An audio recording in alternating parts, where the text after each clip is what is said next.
Pride and Prejudice, by Jane Austen. Chapter 53.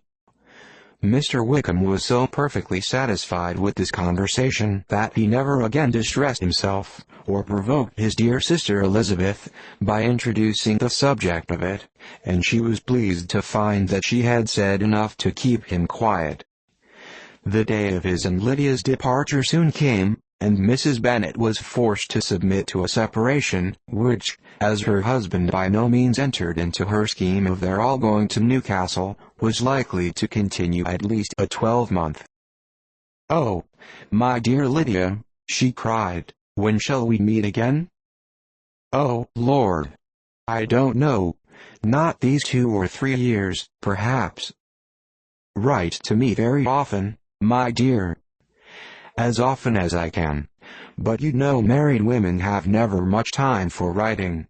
My sisters may write to _me_. They will have nothing else to do." Mr. Wickham's adieus were much more affectionate than his wife's. He smiled, looked handsome, and said many pretty things.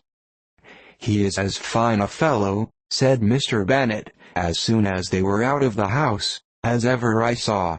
He simpers, and smirks, and makes love to us all. I am prodigiously proud of him. I defy even Sir William Lucas himself to produce a more valuable son-in-law." The loss of her daughter made Mrs. Bennet very dull for several days. "I often think," said she, "that there's nothing so bad as parting with one's friends. One seems so forlorn without them.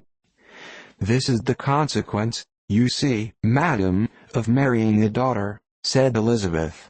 "It must make you better satisfied that your other 4 are single." "It is no such thing. Lydia does not leave me because she is married, but only because her husband's regiment happens to be so far off. If that had been nearer, she would not have gone so soon."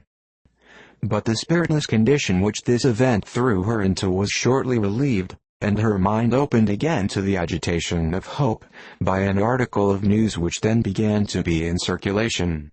The housekeeper at Netherfield had received orders to prepare for the arrival of her master, who was coming down in a day or 2, to shoot there for several weeks.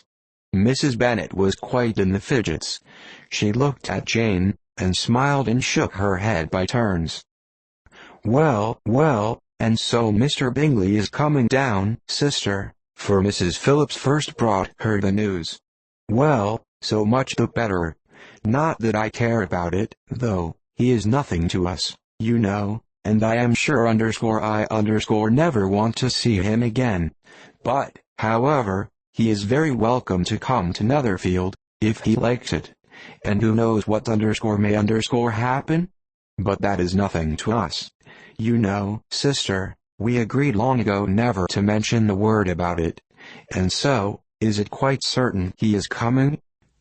"You may depend on it," replied the other, "for Mrs. Nichols was in Meryton last night.